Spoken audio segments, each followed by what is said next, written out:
Hello, Internet. How are you today? I apologize.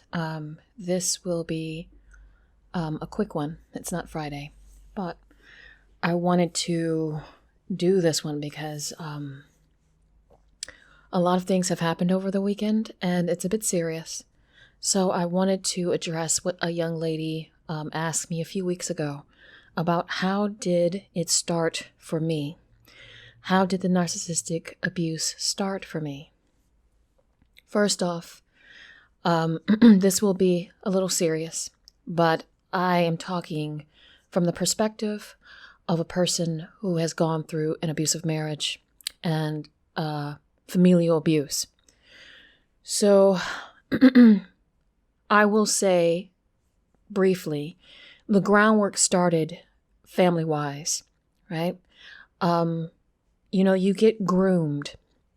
And, when you have so many people against one child, you have to accept what is so you can survive. That's just how it is with narcissistic people. They have to groom you to kind of, step in line. And you get used to that behavior. You think it's normal.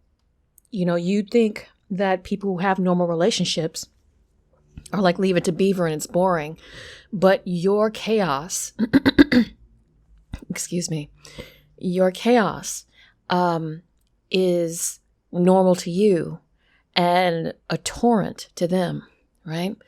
So you're typically isolated X, Y, and Z, and you're used to it.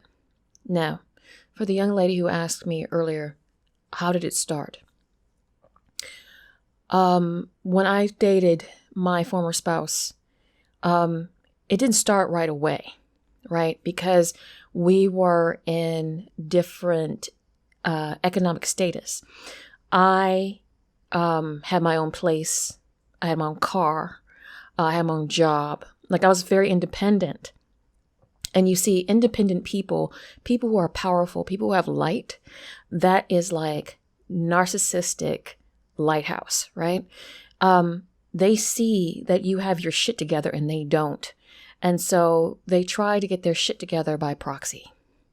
So my former spouse, when we were dating, he was on good behavior for a very long time because I just wasn't having any of it. I was young and I had my own money and I had my own freedom. So I wasn't going to deal with any bullshit.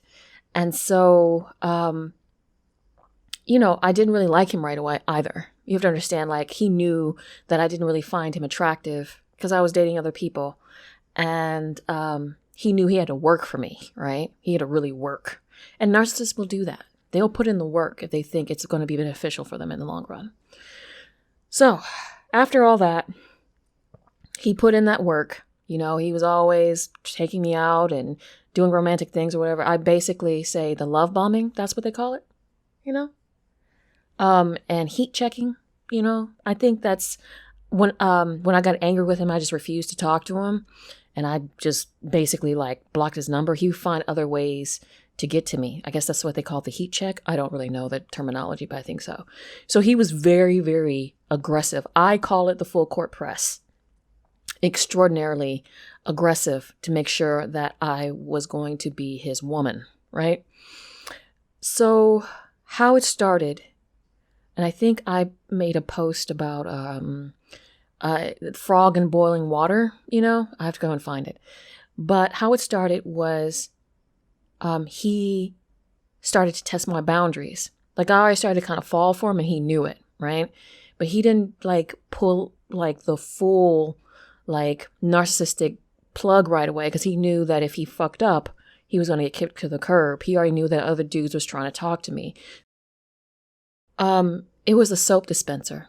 I think I talked about the soap dispenser before. It was like the bust of David, the torso bust of David. And since at the time my former spouse was overweight, he made a comment saying how he hated that I had this soap dispenser in my own apartment now, how he hated looking at it. That was a test. Now that I'm older and I understand how narcissistic people work, that was a test to see if I was going to jump through hoops. If he said something, was I going to change for him?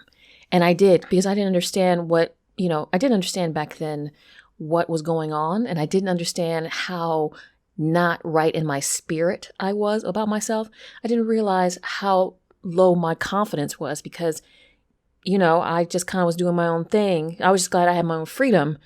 So I didn't realize how little confidence I had. But, I always heard those things from like my mother and, my grandmother, like you're supposed to submit to a man and blah, blah, blah. So I thought, well, this is a decent dude. And if it's uncomfortable for him, I'll get rid of it. So I got rid of it. To this day, I think that's the only regret I had. If I didn't get rid of it, if I would have told him to fuck right off and get out of my apartment, I don't think I would be talking to you today. But I did. And so when that happened, he didn't, how can I say this? He didn't, outwardly smile, but he had this smirk when he looked at me and he saw Gone and another dispenser in his place. It was a smirk he won. He knew that he had some kind of control. Not a lot, but he knew if he worded something a certain way with me, I would do what he said. That's how it starts. And then, when we moved in together, it was like, it ramped up because I didn't have my own place anymore, right? Like he couldn't really flex in my own place, but he could flex if we lived together. So then it was like on days I was really sick. Oh, you're not sick. You should get up and cook. That one I fought. On days that, we would play games together and he would call me lovingly slurs. His nickname for me when we lived together before we got married was bottom feeder, because he couldn't stand when I was actually better than him in something. So he's like, oh, you're my little bottom feeder. You see that? That's negging, right? He would neg. And it wasn't a lot either, because if he negged too much, then I would, my temper would come out and I'm just like, well, then, you need to fuck right off. And I'm leaving. When I would try to leave, he would block the door. So the abuse would start, but it will always have this cloak of being the loving man, being the hero, being the prince for the temperamental princess, right? And that's how everyone saw us outside of our home, is that we were this power couple. He was so patient and kind and family oriented, and because he had the bigger family than I did, and I was kind of like the lone, woman, the Rapunzel in a tower who didn't understand people, even though I was more popular and more charismatic and actually more genuine.